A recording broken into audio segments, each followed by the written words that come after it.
stop. Hazard ka muna. Yan, dito tayo magpapark na.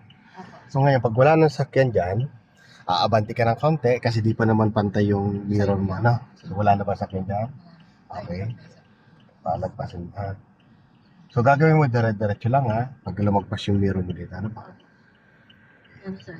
Sige, dire-diretso. Madalis pa rin. Hindi, ibig sabihin, yung pagtapat, dire-diretso ka punta doon. Okay. Sige. Yan na. Reverse ka muna. Reverse na ng code. Yan, atras. Okay, take So, 2, tapat sabi ni na. Direk. Sige, atras ka pa. Atras ka pa. Ayan, atras ka pa. Take 2. Sige. Okay pa. Sige. Okay na. Drive. Check muna kung wala sakyan dyan. Apo. Meron. Huwag muna, ano? Meron, no? Pagpasok. So, naka-hazard naman tayo, kaya iilag naman yan. Kasi ito, kumbaga, binantayan mo na to. Ayan, iilag naman yan. Marami ng parking sa likod. So, ang gagawin mo lang, mama, dire-diretso lang po na pag ganun na, pag lumagpas ang mirror mo dito, Pag Lilito ano? ko, sir, pag halimbawa, ito yung kanan, ito yung side mirror ko, ang ikot ko, bali magiging pag ano. papunta ka doon. So, tapos, Pupunta yung dyan. pag-park pag ano. Oo, basta kung saan papupuntahin, yung petaan or nguso, doon din ang kabig ng manibela. Since na papupuntahin natin sa kaliwa, syempre, pag lagpas ng mirror, todo ka ng kaliwa. Okay. Ngayon, pag atras, papupuntahin natin sa kanan siya, kanan din. Ganun po, ano? Check, wala na ba yung sakyan dyan? Maglalagpas itong isa. Kaya lang, nandiyan pa rin sila, ano? Ganun talaga sa pelikula.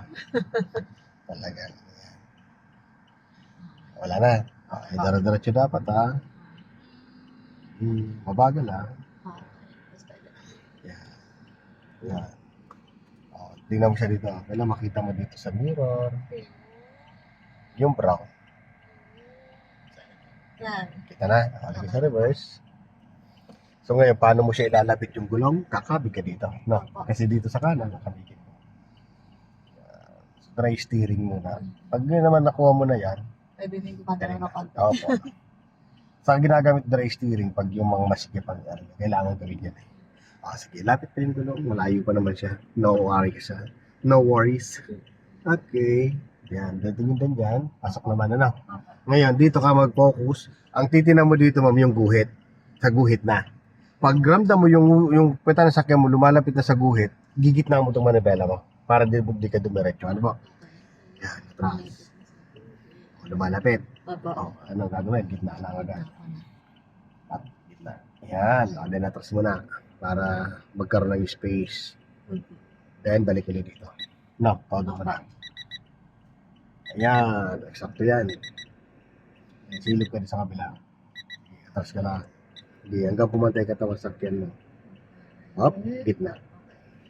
1, 2, then atras. Nakuha mo? Idea?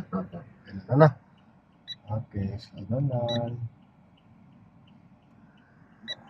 Ganun lang, ano? Stop na. Ginanon lang. Okay. Isa pa.